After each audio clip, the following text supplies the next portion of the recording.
Hi, my name is Jacob Gutierrez, firefighter, paramedic, EMS operations lieutenant here at Granbury Volunteer Fire Department. Today we're going to be going over our brush trucks here at Station 1. We have two brush trucks, Brush 1 and Brush 2, and we're going to be taking a look at both of them today.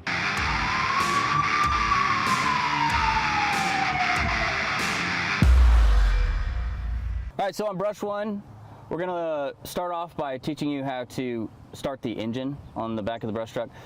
Now, whenever we're going to a grass fire or brush fire, we're going to start our engines prior to leaving the station. That way, when we get on scene, we're ready to go, right? So, how we do this, we're going to start off by flipping this switch on. When you see this red light, all these red lights go on. This is your water level, right? So, if it's on the fourth dot right up here, you're full. Okay, so from here, after you hit this switch, your panel's on, right? We're gonna go down here to this red lever, okay? And we're gonna switch it to the on position. This red lever is your fuel, right? So you can turn off your fuel, you turn on your fuel, okay? So we're gonna turn on our fuel just like this. Right above this red light, you have your choke, right? Pull your choke, okay? After you're done with that, you're gonna go to this, right above this on switch. You'll see this little image right here. We're gonna push this button, hold it down,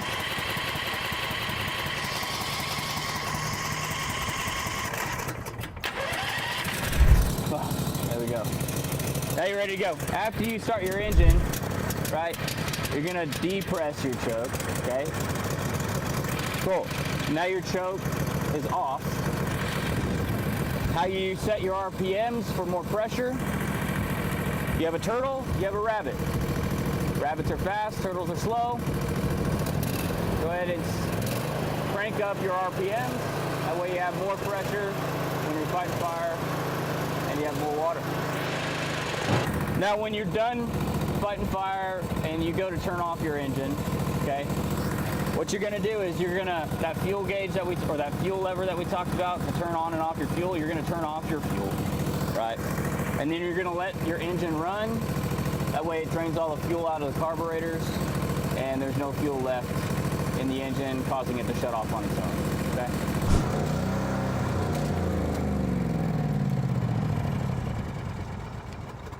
All right, as we move up to the catwalk of Brush 1, you're gonna find that you have two hoses up here.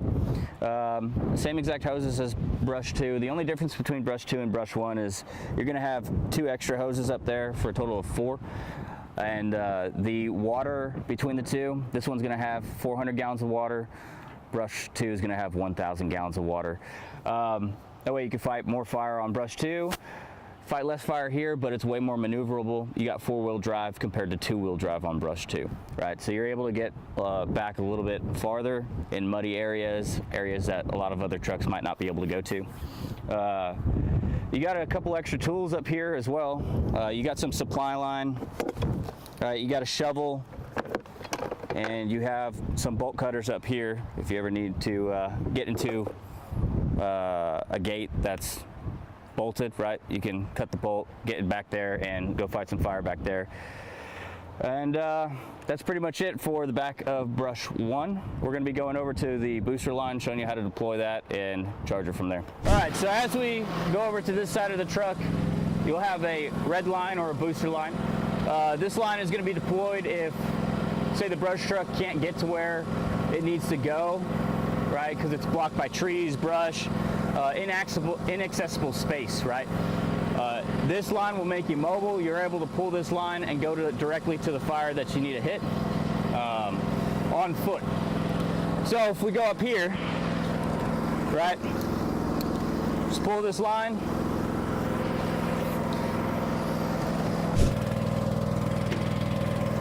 Now, you go up to your fire, right, and you're mobile, you're on foot.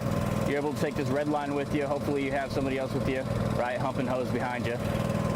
And you go up to your fire. Now you're able to spray some water.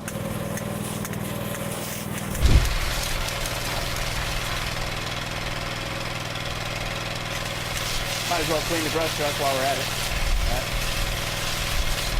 Right. Okay, so if you'll come around over here, you'll see that when we started the engine, there was this button right here, right above the panel button, power button.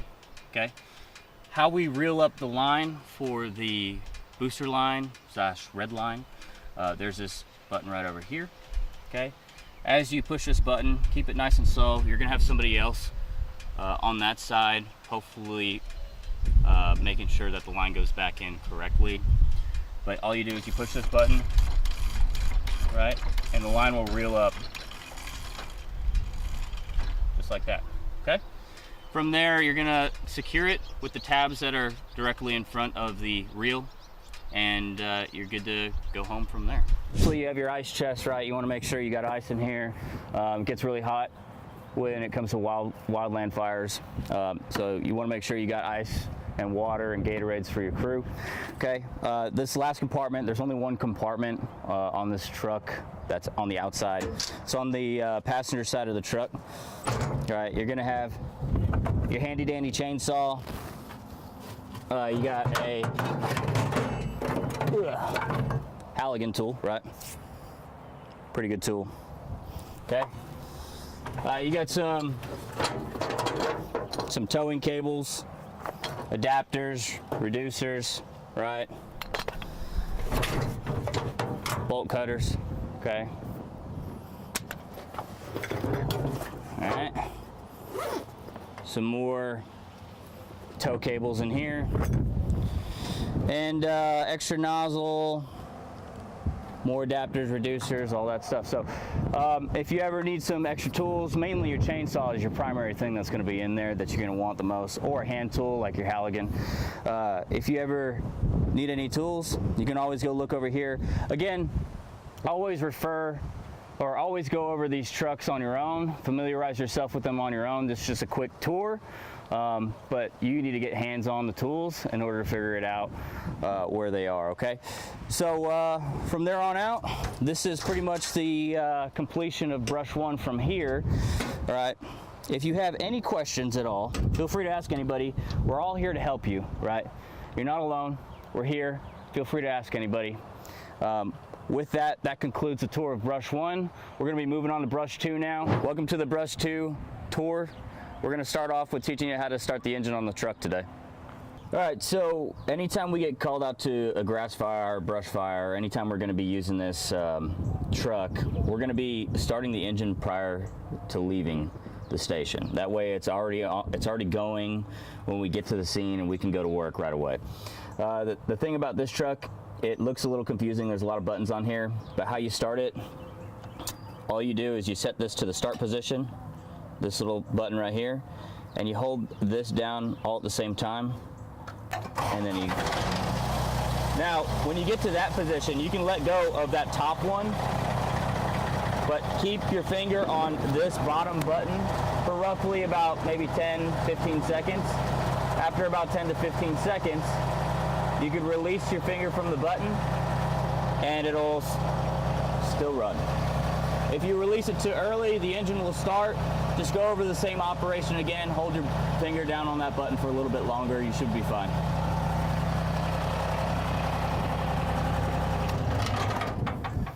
All right, in this compartment here on brush 2, we're gonna start off right here. We got a hydrant wrench. You pull out just like that. We got a set of adapters, reducers. You got your Denver tool.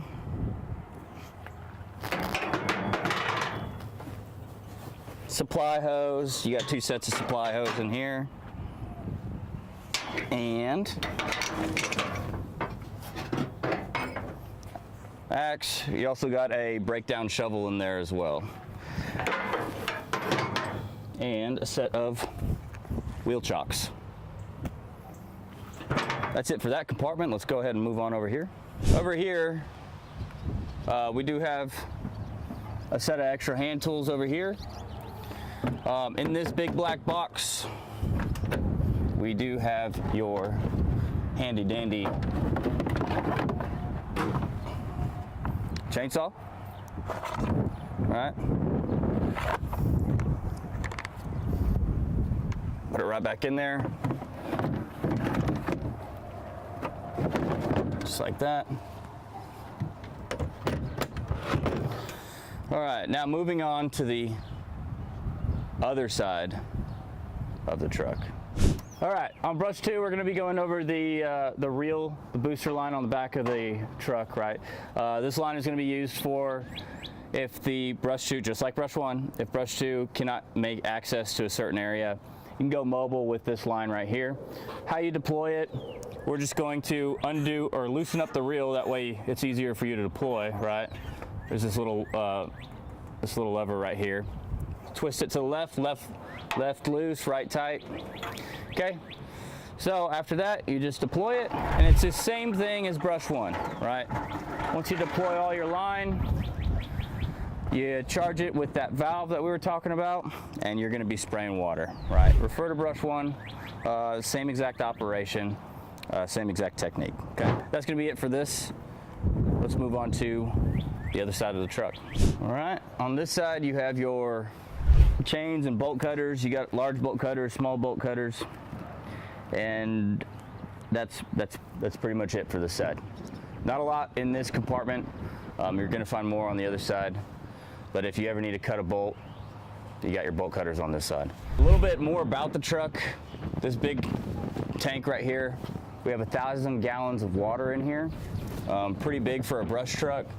You could fight a pretty good amount of fire in this brush truck. The only difference between this brush truck and our brush 1 truck is this is not 4-wheel drive.